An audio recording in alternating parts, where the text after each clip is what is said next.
मधुबन के बाबा, मधुबन के बाबा मुरली वाले, आपका क्या कहना, आपका क्या कहना। ओम शांति। आज 18 जनवरी की मुरली सुनेंगे। तो आप सभी के लिए एक सूचना है कि 4 से 4:30 बजे के बीच आप इस रूहानी चैनल पर बाबा का प्रोग्राम, अव्यक्त मुरली का प्रोग्राम लाइव देख सकते हैं। तो इसके लिए आपको बेल आइकन को दबाकर चैनल को सब्सक्राइब करना होगा ताकि आपको नोटिफिकेशन टाइम पर मिल जाए। तो चलिए सुनते हैं आज की मुरली।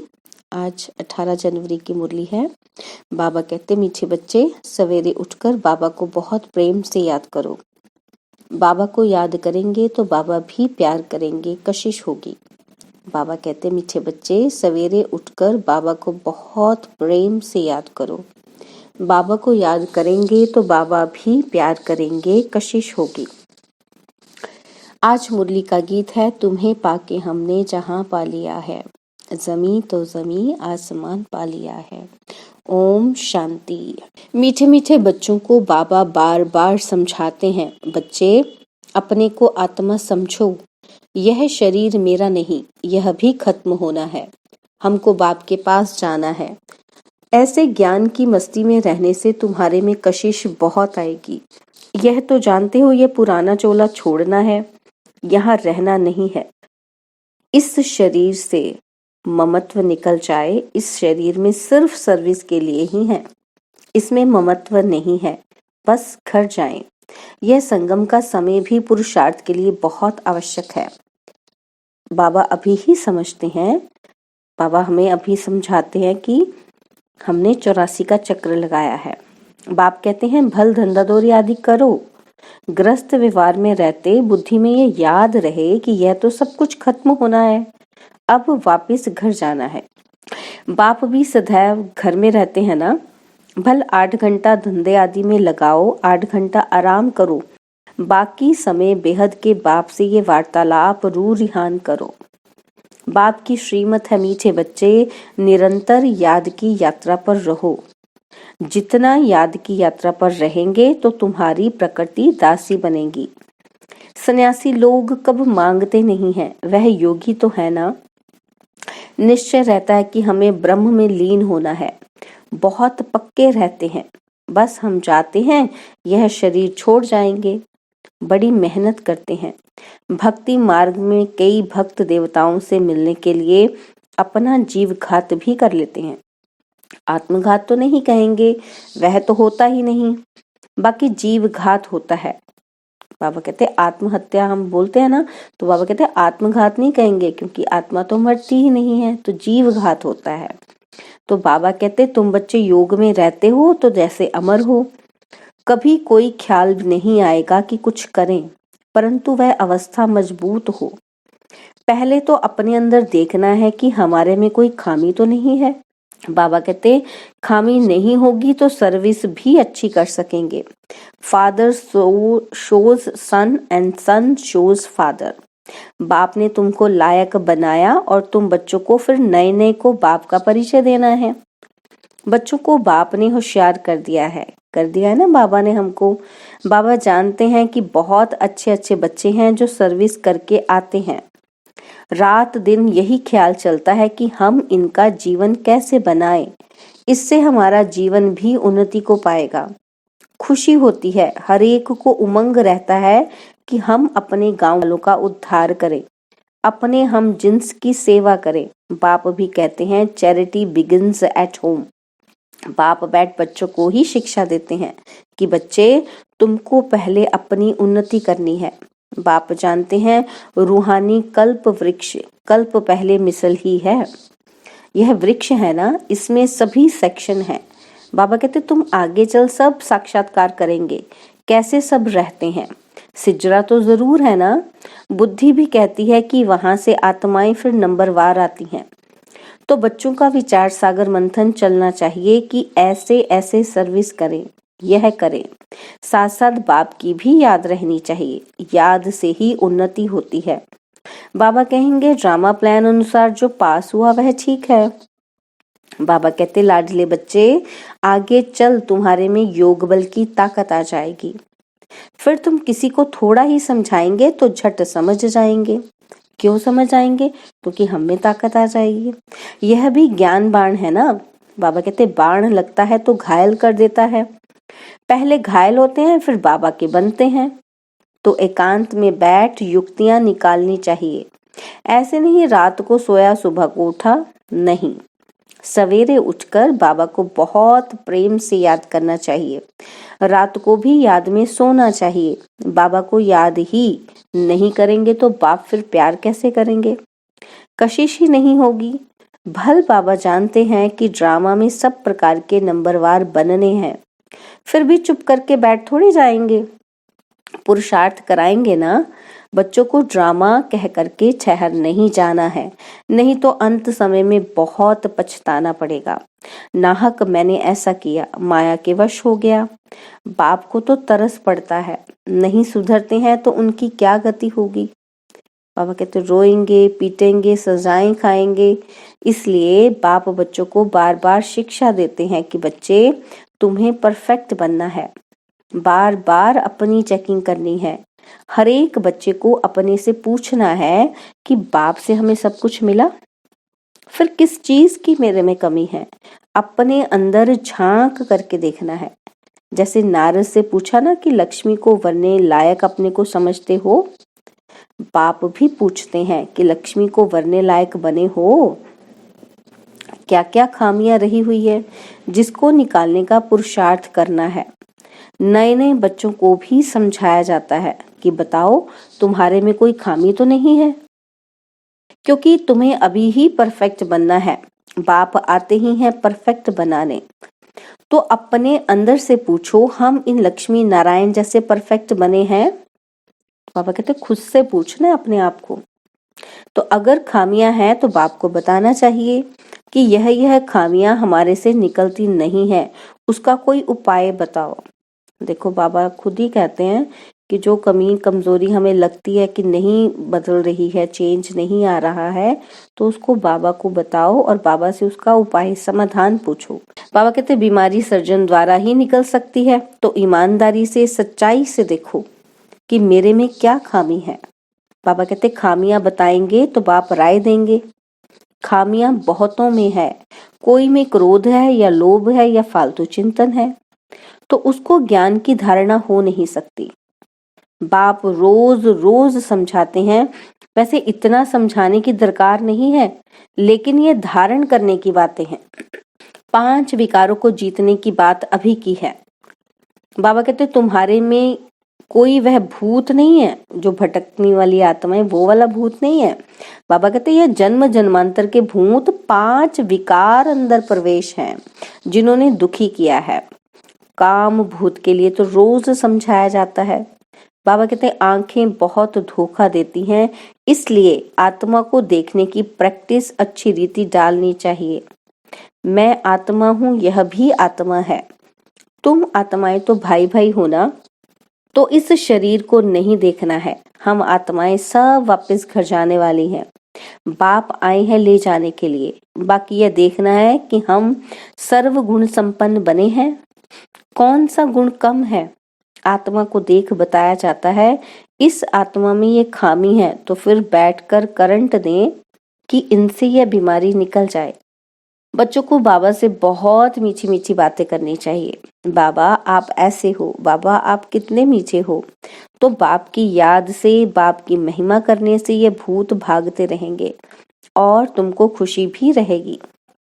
बाबा कहते तुम जानते हो ये झाड़ बहुत धीरे धीरे वृद्धि को पाता है। माया तो चारों तरफ से घेराव डालती है। माया का परछाया ऐसा पड़ता है जो एकदम गुम हो जाते हैं, बाप का हाथ छोड़ देते हैं। तुम हर एक बच्चे का कनेक्शन बाप के साथ है। बाकी बच्चे तो सब नंबरवार निमित्त हैं। अच्छा, अति मीठे, अति लाडले, सर्व सिक्की लधे बच्चों प्रति माता पिता बाप दादा का दिल व जान, सिक व प्रेम से याद प्यार और गुड मॉर्निंग रूहानी बाप की रूहानी बच्चों को नमस्ते। हम रूहानी बच्चों की रूहानी बाप दादाजी को दिलवा जान सिकवा प्रेम से नमस्ते।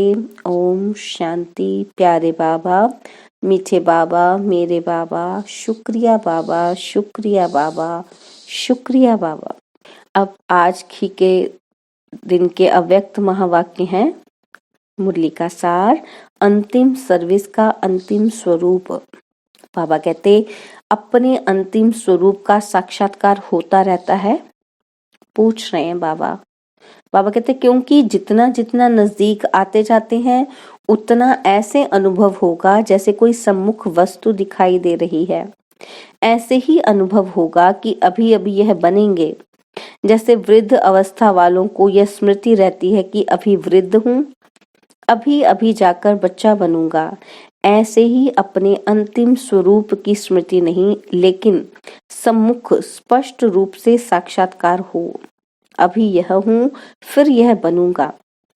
जैसे शुरू में सुनाते थे कि जब मंजिल पर पहुंच जाएंगे तो ऐसे समझेंगे। क्या समझेंगे? कि कदम रखने की देरी है। एक पांव रख चुके हैं, दूसरा रखना है, बस इतना अंतर है। तो ऐसे अपनी अंतिम स्टेज की समीपता का अनुभव होता है। बाबा कहते होता है ऐसा अनुभव, अपरोक्ष स्पष्ट साक्षात्कार होता है। जैसे आईने में अपना रूप स्पष्ट दिखाई देता है, वैसे ही इस नॉलेज के दर्पण में ऐसा ही अपना अंतिम स्वरूप स्पष्ट दिखाई दे।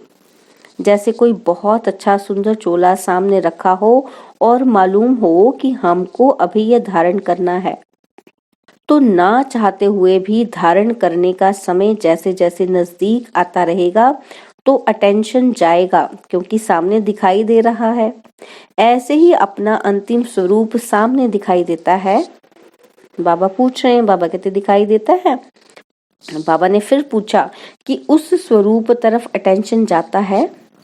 बाबा कहते वे लाइट का स्वरूप कहो व चोला कहो, लाइट ही लाइट दिखाई पड़ेगी। फरिश्तों का स्वरूप क्या होता है? पूछ रहे हैं बाबा। तो उत्तर में बाबा कहते लाइट। देखने वाले भी ऐसे अनुभव करेंगे कि यह लाइट के वस्त्रधारी हैं, लाइट ही इन्हों का ताज है, लाइट ही वस्त्र हैं, लाइट ही इन्हों का श्रृंगार है। जहां भी देखेंगे तो लाइट ही देखेंगे। मस्तक के ऊपर देखेंगे तो लाइट का क्राउन दिखाई पड़ेगा। नैनों में भी लाइट की किरणें निकलती हुई दिखाई देंगी। तो ऐसा रूप सामने दिखाई पड़ता है। बाबा कहते दिखाई पड़ता आपको अपना, क्योंकि माइट रूप अर्थात शक्ति रूप का जो पाठ चलता है वह प्रसिद्ध किससे होगा? लाइट रूप से। बाबा कहते कोई भी सामने आए तो एक सेकंड में अशरीरी बन जाए, वह लाइट रूप से ही होगा। आपको कोई भी मिले, आपको देखकर उनको भी अशरीरी पन की फीलिंग हो, तो बाबा कहते वो कैसे होगा? वो लाइट रूप से ही होगा। ऐसा चलता फिरता लाइट हाउस हो जाएंगे जो किसी को भी ये शरीर दिखाई नहीं पड़ेगा। विनाश के समय पेपर में पास होना है तो सर्व परिस्थितियों का सामना करने के लिए लाइट हाउस बनना पड़े।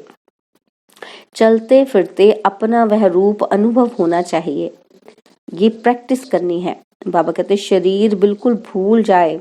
अगर कोई काम भी करना है, चलना है, बात करनी है, वह भी निमित्त आकारी लाइट का रूप धारण करना है। जैसे पाठ बजाने समय चोला धारण करते हो, कार्य समाप्त हुआ, चोला उतारा। तो बाबा कहते एक सेकंड में धारण करेंगे और एक सेकंड में न्यारे हो जाएंगे। माना एक सेकंड में हम शरीर में आए, काम किया और उसी वक्त डिटैच हो गए, अशरीरीपन की प्रैक्टिस में चले गए। तो बाबा कहते जब यह प्रैक्टिस पक्की हो जाएगी फिर यह कर्म भोग समाप्त होगा। जैसे इंजेक्शन लगाकर दर्द को खत्म कर देते हैं, हठ योगी तो शरीर से न्यारा होने का अभ्यास कराते हैं। ऐसे ही यह स्मृति स्वरूप का इंजेक्शन लगाकर देह की स्मृति से गायब हो जाए। स्वयं को भी अपने को लाइट रूप अनुभव करो तो दूसरे भी वही अनुभव करेंगे। अंतिम सर्विस यही है। इससे सारी कारोबार भी अर्थात हल्की होगी। बाबा कहते कारोबार भी लाइट हो जाएगी, माना हल्की हो जाएगी। जो कहावत है ना कि पहाड़ भी राई बन जाता है, ऐसे कोई भी कार्य लाइट रूप बनने से हल्का हो जाएगा। बुद्धि लगाने की भी आवश्यकता नहीं रहेगी। हल्के काम में बुद्धि नहीं लगानी पड़ती है।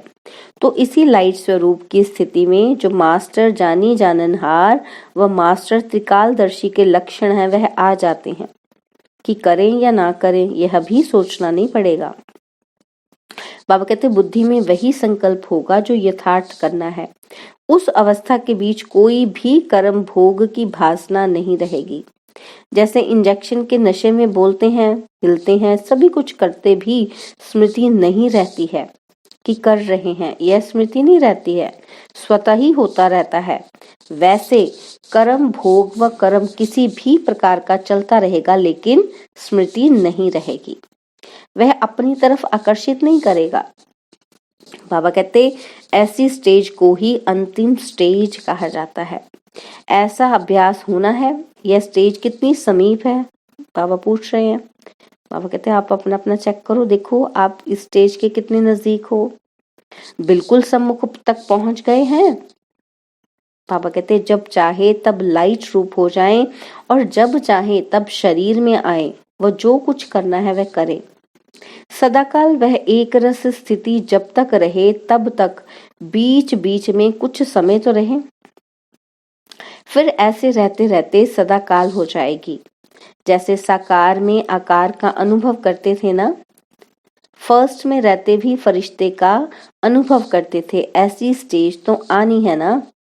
शुरू शुरू में बहुतों को ये साक्षात्कार होते थे, लाइट ही लाइट दिखाई देती थी। अपने लाइट के क्राउन के भी अनेक बार साक्षात्कार करते थे। जो आदि में सैंपल था वह अंत में प्रैक्टिकल स्वरूप होगा। संकल्प की सिद्धि का साक्षात्कार होगा। जैसे वाचा से आप डायरेक्शन देती हो ना, वैसे संकल्प से सारी कारोबार चला सकती हो। साइंस की शक्ति से नीचे पृथ्वी से ऊपर तक डायरेक्शन लेते रहते हैं, तो क्या श्रेष्ठ संकल्प से कारोबार नहीं चल सकती? साइंस ने कॉपी तो साइलेंस से ही की है, तो एग्जाम्पल देने अर्थ पहले से ही स्पष्ट रूप में आपके सामने है।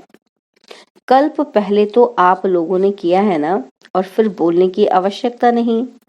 जैसे बोलने में बात को स्पष्ट करते हैं, वैसे ही संकल्प से सारी कारोबार चले। जितना जितना अनुभव करते जाते हो, एक दो के समीप आते जाते हो, तो संकल्प भी एक दो से मिलते जाते हैं। लाइट रूप होने से व्यर्थ संकल्प, व्यर्थ समय समाप्त हो जाने के बाद संकल्प वही उठेगा जो होना है। बाबा कहते हैं जब आप लाइट रूप हो जाओगे तो क्या होगा, व्यर्थ संकल्प सब खत्म हो जाएंगे, और जो भी आप संकल्प उठाओगे वो कौन सा होगा, जो होना ही है। आपकी बुद्धि में भी वही संकल्प उठेगा जिसको करना है, उनकी बुद्धि में भी वही संकल्प उठेगा कि यही करना है। बाबा कहते हैं नवीनता तो ये है ना कि सबकी बुद्धि प्योर होगी तो एक जैसे संकल्प उठेंगे। यह कारोबार कोई देखे तो समझेंगे, इनों की कारोबार कहने से नहीं इशारों से चलती है। नजर से देखा और समझ गए। तो पापा कहते सूक्ष्म वतन यहाँ ही बनना है। अच्छा, ओम शांति। तो बाबा ने आज हमें वरदान दिया, भुजाओं में समाने और भुजाएं बंद सेवा करने वाले ब्रह्मा बाप के स्नेही भव। भुजाओं में समाने और भुजाएं बंद सेवा करने वाले ब्रह्मा बाप के स्नेही भव। जो बच्चे बाप स्नेही हैं वे सदा ब्रह्मा बाप की भुजाओं में समाये रहते हैं। जय बाबा कहते यह ब्रह्मा बाप की भुजाएं ही आप बच्चों की सेफ्टी का साधन है। जो प्यारे स्नेही होते हैं वो सदा भुजाओं में होते हैं। तो सेवा में बाप दादा की भुजाएं हो और रहते हो बाप की भुजाओं में। बाबा कहते इन दोनों दृश्यों का अनुभव करो, कभी भुजाओं में समा जाओ और कभी भुजाएं बनकर सेवा करो। नशा रहे कि हम भगवान के राइट हैंड हैं। क्या नशा रहे कि हम भगवान के राइट हैंड हैं। स्लोगन है, संतुष्टता और प्रसन्नता की विशेषता ही उड़ती कला का अनुभव कराती है। संतुष्टता और प्रसन्नता की विशेषता ही उड़ती कला का अनुभव कराती है। ओम शांति। आज लवलीन स्थिति का अनुभव करने के लिए बाबा ने कहा कि बाप का बच्चों से इतना प्यार है कि जो अमृत वेले से ही बच्चों की पालना करते हैं। दिन का आरंभ ही कितना श्रेष्ठ होता है। स्वयं भगवान मिलन मनाने के लिए बुलाते हैं, रूह रिहान करते हैं, शक्तियां भरते हैं। बाप की मोहब्बत के गीत आपको उठाते हैं, कितना स्नेह से बुलाते हैं, उठाते हैं। मीठे बच्चे, प्यारे बच्चे आओ। तो इस प्यार की पालना का प्रैक्टिकल स्वरूप सहज योगी जीवन का अनुभव करो। ओम शांति। और अब यह एक बहुत अच्छी वीडियो भी जरूर देखें।